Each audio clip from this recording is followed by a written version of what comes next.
अस्सलामुअलैकुम फ्रेंड्स, कैसे हैं आप लोग। उम्मीद करता हूं आप सभी लोग खैरियत से होंगे। तो आज की इस क्लास में हम स्टडी करने वाले हैं स्टैटिस्टिक्स पूरे चैप्टर का ओवरव्यू, यानी कि हम स्टैटिस्टिक्स चैप्टर में जो भी पढ़े हैं उन सारे टॉपिक्स को हम इस एक ही वीडियो में कवर कर लेंगे फ्रेंड्स, ताकि आप लोग का पूरे चैप्टर का रिवीजन हो सके। तो इंशाल्लाह आप लोग का कॉन्सेप्ट ज़रूर क्लियर होगा। तो बने रहिए मेरे साथ वीडियो के अंत तक, वीडियो को स्किप ना करते हुए। और अगर आप मेरे इस चैनल पर नए हो तो सब्सक्राइब करते हुए बेल नोटिफिकेशन ऑन कर दीजिएगा, ताकि इसी तरह की एजुकेशनल वीडियोस सबसे पहले आप तक पहुंचती रहे। तो चलिए शुरू करते हैं हम अपनी क्लास को। तो डेफिनेशन पर आते हैं हम स्टैटिस्टिक्स के। डेफिनेशन कुछ इस तरह से है: it is a branch of mathematical science which deals with collecting and analysing of numerical data. अगर अब इसको इजी वर्ड्स में समझा जाएगा तो कलेक्शन ऑफ डेटा बोलेंगे हम लोग स्टैटिस्टिक्स को। अब डेटा किस चीज़ का डेटा, देखिए डेटा दो टाइप के होते हैं, एक होता है अनग्रुप डेटा और एक होता है ग्रुप डेटा। अब अनग्रुप डेटा उसे कहते हैं हम लोग जो ग्रुप में नहीं रहता है, इंडिविजुअल रहता है, सेपरेट। जैसा कि सपोज अब अनग्रुप डेटा में 3 टॉपिक्स रह गए हमें, एक रहेगा मीन, उसके बाद मीडियन, फिर उसके बाद रहेगा मोड। तो फर्स्ट टॉपिक पर आएंगे हम मीन पर। तो मीन को हम लोग एवरेज भी बोल सकते हैं या फिर इसे अर्थमेटिक मीन भी बोल सकते हैं हम लोग। तो क्वेश्चन देखिए कुछ इस तरह से है, तो उसको किस तरह से सॉल्व करेंगे देखिए। तो मीन का फॉर्मूला कुछ इस तरह से रहेगा: sum of observation by number of observation, या फिर इसे इस तरह से भी लिख सकते हैं formula sigma xi by n। इसका मतलब ये होता है कि जितने भी नंबर्स आ रहे हैं उन सारे नंबर्स को हम लोग कुछ इस तरह से ऐड करते हैं, फिर उन सारे नंबर्स को काउंट करते हुए जितने नंबर्स आ रहे हैं उतने डिवाइड करते हैं। तो 5 नंबर्स आ रहे तो डिवाइडेड बाई 5, तो इन सारे नंबर्स को ऐड करने पे 30 आएगा, डिवाइडेड बाई 5, फिर इसको डिवाइड करने से आंसर आएगा 6। तो मीन हम लोग कुछ इस तरह से फाइंड करते हैं। तो चलिए आते हैं हम नेक्स्ट टॉपिक पर। तो नेक्स्ट टॉपिक रहेगा मीडियन। मीडियन को अगर ईजी वर्ड्स में समझा जाए तो इसे मिडिल टर्म कहना भी गलत नहीं होगा, क्योंकि हम लोग जो भी सीरीज़ आती है उसमें हम लोग मिडिल टर्म फाइंड करते हैं, बीच का नंबर फाइंड करते हैं। तो उसके लिए भी समझना ज़रूरी होगा आप लोगों को, क्योंकि मीडियन के अंदर 2 टॉपिक्स रहेंगे। एक रहेगा सीरीज़ अगर ऑड में आ रही तो एक फॉर्मूला है, सीरीज़ इवन में आ रही तो एक फॉर्मूला है। तो फर्स्ट ऑड से शुरू करेंगे हम। कुछ इस तरह से सीरीज़ आ रही देखिए 4 7 2 9 1 8 5। तो इसको सॉल्व किस तरह से करेंगे, अरेंजिंग इन असेंडिंग ऑर्डर, यानी छोटे से बड़ा नंबर अरेंज करेंगे हम लोग कुछ इस तरह से। देखिए 1 2 4 5 7 8 9 इस तरह से अरेंज कर लिए हम। तो नंबर्स को काउंट करिए, देखिए सीरीज़ ऑड में आ रही है, ऑड यानी कि जो नंबर 2 से डिवाइड नहीं होता उसे कहते हैं हम। तो ऑड आ रही है तो फॉर्मूला कुछ इस तरह से है n+1/2। तो n कितने आ रहे हैं टोटल, हमें टोटल 7 टर्म्स आ रहे हैं, 7 + 1/2 8/2। तो आंसर क्या आ रहा है 4, यानी कि 4th टर्म है मीडियन का वैल्यू। 4th टर्म क्या आ रहा है देखिए 5 आ रहा है। तो मीडियन कुछ इस तरह से निकालते, या फिर आप फॉर्मूला ना यूज़ करते हुए ऐसा भी फाइंड कर सकते हैं easily. First last cancel, first last cancel, first last cancel, जो सेंटर नंबर बच रहा वही है मीडियन। कुछ इस तरह से भी कर सकते हैं आप चाहे तो मीडियन। तो ऑड सीरीज़ इस तरह से निकालते हैं हम लोग।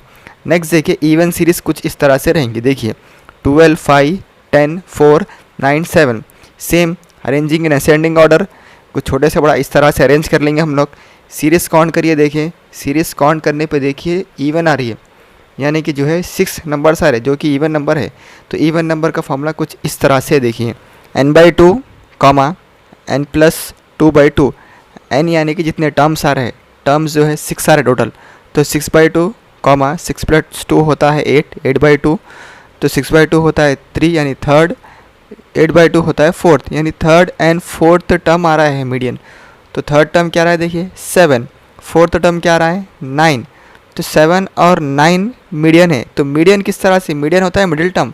तो मिडिल टर्म किस तरह से निकालते हैं, इन दोनों को ऐड कीजिए, यानी कि 7 + 9/2।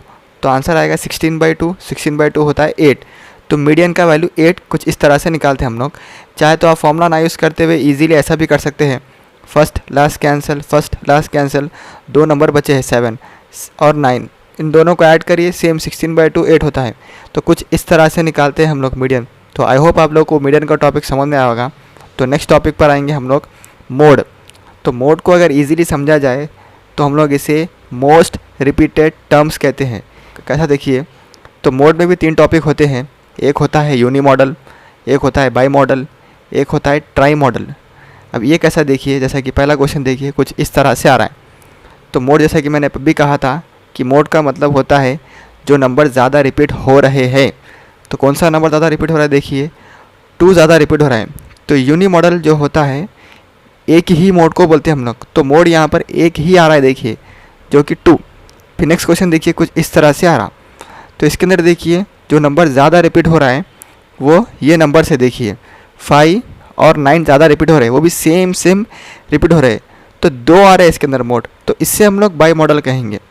फिर नेक्स्ट क्वेश्चन देखिए कुछ इस तरह से सीरीज़ है। तो आप लोग कौन करके देख सकते हैं, देखिए इन नंबर्स आ रहे हैं देखिए 7 3 5 या फिर 3 5 7, ये नंबर्स सेम रिपीट हो रहे हैं, यानी कि मोड 3 आ रहे हैं। तो इसलिए इसे ट्राई मॉडल कह रहे हैं हम लोग। अब बात यहाँ पर ये आएंगी कि अगर कुछ क्वेश्चन इस तरह से अगर आ रहा है तो इसके अंदर हम लोग मोड नहीं फाइंड कर सकते फ्रेंड्स। तो इसके अंदर हम लोग को सिंपली इतना ही लिख देना पड़ेगा कि मोड डज नॉट एग्जिस्ट। क्यों? क्योंकि मोड का मतलब ही यही होता है कि मोस्ट रिपीटेड टर्म्स, यहाँ तो सभी नंबर सेम रिपीट हो रहे हैं। जब मोड में ऐसा होता है कि नंबर्स यानी टर्म्स जितने आ रहे हैं, यानी टर्म्स कितने आ रहे हैं, देखिए 4 टर्म्स आ रहे हैं। कौन से 4 6 9 10 टर्म्स तो 4 है, पर रिपीट कितने हो रहे हैं, 3 टाइम्स सेम रिपीट हो रहे हैं। तो हम लोग इसे ट्राई मॉडल नहीं कहेंगे क्योंकि 3 बार रिपीट हो रहा है बोल के, ऐसा नहीं, सेम रिपीट हो रहे हैं। तो उस कंडीशन में mode does not exist, mode नहीं निकाल सकते हम लोग। कुछ इस तरह से निकालते हैं फ्रेंड हम लोग मोड। तो आई होप समझ में आया होगा आप लोगों को अनग्रुप डेटा का टॉपिक। वीडियो थोड़ा लंबा होगा फ्रेंड्स, क्योंकि मैं सारे स्टैटिस्टिक्स के टॉपिक एक ही वीडियो में कवर कर रहा हूँ ना, इसीलिए। तो चलिए आते हैं हम ग्रुप डेटा पर। तो अभी देखिए फ्रेंड्स, ग्रुप डेटा में भी 3 टॉपिक रहेंगे। एक रहेगा मीन, फिर उसके बाद मीडियन, फिर उसके बाद रहेगा मोड। फर्स्ट आएंगे हम मीन पर। मीन में भी 3 टाइप के होते हैं। एक होता है डायरेक्ट मीन या फिर इसे अर्थमेटिक मीन भी बोलते हैं हम। एक होता है एज्यूम मीन, फिर एक तीसरा लास्ट होता है स्टेप डिविएशन मीन। तो इन सारे टॉपिक्स को हम एक ही टेबल में कवर कर लेंगे फ्रेंड्स। जैसा कि कुछ इस तरह से देखिए, क्लास इंटरवल और फ्रीक्वेंसी दिए हुई है। तो पहले तो क्या करते हैं, हम फ्रीक्वेंसी के सारे नंबर्स को ऐड कर देंगे सिग्मा FI। तो आंसर हमें 30 आ रहा है फ्रीक्वेंसी का। फिर उसके बाद नेक्स्ट आता है मिड वैल्यूज़ यानी कि XI।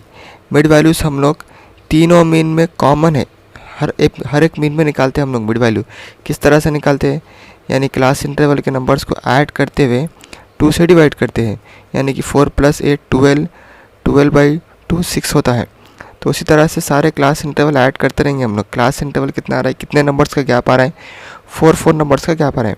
तो 4 नंबर्स ऐड करने से कुछ इस तरह से आएगा देखिए मिड वैल्यू। फिर इसके बाद आएगा DI यानी डिविएशन। अगर हम लोग अज्यूम इन करें तो डिविएशन करते हैं। डिविएशन का फॉर्मूला कुछ इस तरह से DI = XI - A। तो DI ईजीली निकालते हैं हम लोग। किस तरह से, देखिए फ्रीक्वेंसी का हाईएस्ट नंबर जो आ रहा है यानी कि 10, उसके बाजू की रहेगा 14, वो रहेगा A। उसके बाजू की रहेगा 0, ऊपर नेगेटिव का नंबर आएगा, नीचे पॉजिटिव का नंबर आएगा। किस तरह से, क्लास इंटरवल के हिसाब से। तो क्लास इंटरवल 4 का आ रहा है, तो ऊपर -4 का टेबल आएगा, नीचे +4 का टेबल आएगा। फिर उसी तरह से UI का फॉर्मूला कुछ इस तरह से रहेगा, UI = XI - A/H। ये हम लोग स्टेप डिविएशन मीन में करते हैं। किस तरह से, देखिए सेम डिविएशन जैसा ही करते हैं हम लोग। डिविएशन जैसा फ़र्क कितना रहेगा, देखिए बाजू को रहेगा 0, ऊपर -1 2 3, नीचे +1 2 3, कुछ इस तरह से रहेगा। तो चलिए सारे नंबर्स तो अरेंज हो चुके हैं। अब हम लोग नंबर्स को मल्टीप्लाई करेंगे। अगर हम लोग डायरेक्ट मीन कर रहे हैं तो FI XI होता है, तो मल्टीप्लाई करने से FI XI कुछ इस तरह से आएगा।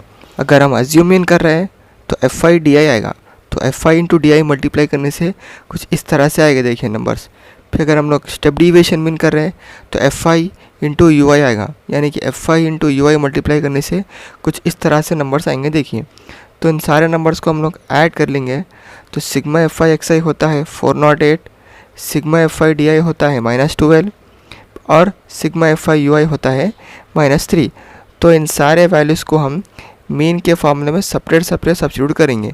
तो चलिए आते हैं, सब्स्टिट्यूट करते हैं पूरे फॉर्मूलेस को। जैसा कि देखिए मैं सारे वैल्यूज़ को फॉर्मूले में सब्स्टिट्यूट कर रहा हूँ, तो देखिए पूरों का आंसर सेम ही आ रहा है। अब रही बात फॉर्मूलेस के एक टर्म्स की, तो मैं यहाँ से लिख दूँगा। देखिए XI रहेगा मिड वैल्यू, FI होता है फ्रीक्वेंसी, उसके बाद DI होता है XI - A, फिर उसमें XI तो अभी लिखा हूँ मैं मीडियन, A होता है अज्यूम मीन, फिर इसके स्टेप डिविएशन का देखिए, यू आई होता है x I minus A by H, इसमें कि एक्स आई तो मालूम है आप लोगों को मिड वैल्यू, ये तो अज्यूम मीन अभी लिखा हूँ मैं, एच होता है लेंथ ऑफ क्लास साइज। तो इस तरह से निकालते हैं मीन, तो देख सकते हैं आप लोग सारे वैल्यूज़ सेम ही आ रहे हैं। तो नेक्स्ट टॉपिक रहेगा ग्रुप डेटा का मीडियन, अब इसको मिडिल टर्म भी कह सकते हैं हम लोग। अब ग्रुप डेटा में मिडिल टर्म किस तरह से निकालेंगे देखिए हम लोग, कुछ इस तरह से क्वेश्चन है, इसके अंदर टेबल भी देखिए आप लोग, क्लास इंटरवल और फ्रीक्वेंसी दिया हुआ है। ध्यान रहे कि फ्रीक्वेंसी हम लोग नंबर्स को तभी कहेंगे जब नंबर्स इंक्रीज़ और डिक्रीज़ मैनर में आ रहे हैं। तो हम लोग फ्रीक्वेंसी के सारे नंबर्स को ऐड करते हैं कुछ इस तरह से, जो कि लेस देन क्यूमुलेटिव फ्रीक्वेंसी बोलते हैं हम लोग। फिर जो फ्रीक्वेंसी का नंबर आता है सम ऑफ फ्रीक्वेंसी एन 68, उसको हम लोग 2 से डिवाइड करते तो 34 आता है। उस 34 को हम लोग नियरेस्ट वैल्यू क्या आ रहा है एलसीएफ में वहाँ पर देखते हैं। तो 34 का नियरेस्ट नंबर जो है इस नंबर पर बन रहा है। तो इस सारे पार्ट को हम लोग राउंड करते हैं ताकि फॉर्मूले में सब्स्टिट्यूट कर सकें। तो जैसा कि आप लोगों को पता है, एल होता है लोअर बाउंड्री, एफ होता है फ्रीक्वेंसी, सी एफ होता है क्यूमुलेटिव फ्रीक्वेंसी, और एच होता है लेंथ ऑफ क्लास साइज। तो लेंथ ऑफ क्लास साइज 20 आ रहा है। तो इन सारे वैल्यूज़ को हम मीडियन के फॉर्मूले में सब्स्टिट्यूट करें तो कुछ इस तरह से आता है, देखिए मीडियन का वैल्यू। तो आंसर क्या आ रहा है देखिए, 137 आ रहा है। आप लोग इस रेंज में देख सकते हैं, देखिए मिडिल वैल्यू 137 उस रेंज में ही आना चाहिए, तभी मीडियन का वैल्यू करेक्ट होगा, वरना आंसर रॉन्ग होगा। तो आई होप फ्रेंड्स ये मीडियन का टॉपिक आप लोगों को समझ में आया होगा। तो चलिए आते हैं हम नेक्स्ट टॉपिक पर। तो नेक्स्ट टॉपिक जो रहेगा ग्रुप डेटा का वो है मोड। मोड को जो है कैसा निकालते हैं हम लोग देखिए, सेम टेबल ही होगा मैं मीडियन का, फ़र्क कितना रहेगा उसमें लेस देन क्यूमुलेटिव फ्रीक्वेंसी नहीं रहेगा। देखिए तो कैसा निकालेंगे हम लोग, हाईएस्ट नंबर जो आ रहा है 20 वो रहेगा F1 यानी कि frequency of A model class. फिर इसके ऊपर जो रहेगा प्रीसीडिंग फ्रीक्वेंसी यानी कि F0। फिर इसके नीचे जो रहेगा F2 सक्सीडिंग फ्रीक्वेंसी 14। वो F1 जो आ रहा है उसके होल पार्ट को राउंड करेंगे हम लोग ताकि फॉर्मूले में अप्लाई कर सके, इसलिए। तो देखिए सेम आंसर कुछ इस तरह से आएगा। देखिए तो आंसर क्या आ रहा है हमें लास्ट 135.76। एच तो आप लोगों को पता होगा, H length of class size होता है। तो आई होप आप लोगों को ये मोड का टॉपिक समझ में आया होगा। तो चलिए नेक्स्ट आते हैं हम ग्राफ के टॉपिक पर। तो अभी देखिए ग्राफ में फर्स्ट टॉपिक जो है लेस देन ओजीफ का रहेगा। लेस देन ओजीफ तो पता है आप लोग कैसा करते हैं, फ्रीक्वेंसी के नंबर्स को ऐड करते हैं ऊपर से। देखिए देख सकते हैं आप लोग ऊपर से नंबर ऐड हो रहे हैं। देखिए ये हो गया वाई एक्सिस। अब एक्स एक्सिस क्या रहेगा, देखिए राइट तरफ के जो नंबर आ रहे हैं, देखिए रेड जो मारा हो मार्क वो अपर बाउंड्री कहेंगे हम लोग, यानी लेस देन ओजीफ में हम लोग अपर बाउंड्री लेते हैं, वो हो गया एक्स एक्सिस। एक्स और वाई को देखिए आप लोग टेबल में अरेंज करा हो राइट तरफ में, इस तरह से रहेगा। फिर उसी तरह से ग्रेटर देन ओजीफ कुछ इस तरह से रहेगा। देखिए ग्रेटर देन ओजीफ में हम लोग नीचे से ऐड करते आते हैं नंबर्स को, देखिए कुछ इस तरह से। फिर उसी तरह से ग्रेटर देन ओजीफ में लेफ्ट साइड के नंबर को लेते हैं हम लोग, देखिए आप रेड मार्क मारे हुआ इसके अंदर, वो लेफ्ट वाले नंबर को जो है हम लोअर बाउंड्री कहते हैं, ठीक है ना फ्रेंड्स। तो एक्स और वाई अरेंज हो चुके हैं, इन वैल्यूज़ को हम ग्राफ में सब्स्टिट्यूट करेंगे। तो देखिए कुछ इस तरह से आ रहा है। देखिए ग्राफ लेस देन ओजीफ का ग्राफ लेफ्ट साइड पे है, देखिए ग्रेटर देन ओजीफ का ग्राफ राइट साइड पे, देखिए कुछ इस तरह से रहता है ओजीफ कर्व्स। मुझे उम्मीद है फ्रेंड्स आप सभी को स्टैटिस्टिक्स का ओवरव्यू समझ में आया होगा। अगर वीडियो अच्छा लगा हो तो लाइक शेयर कीजिए, और चैनल पर नए हो तो सब्सक्राइब करना मत भूलिए। तो फ्रेंड्स मिलते हैं हम अगले वीडियो में एक नए टॉपिक के साथ, तब तक के लिए study well and take care.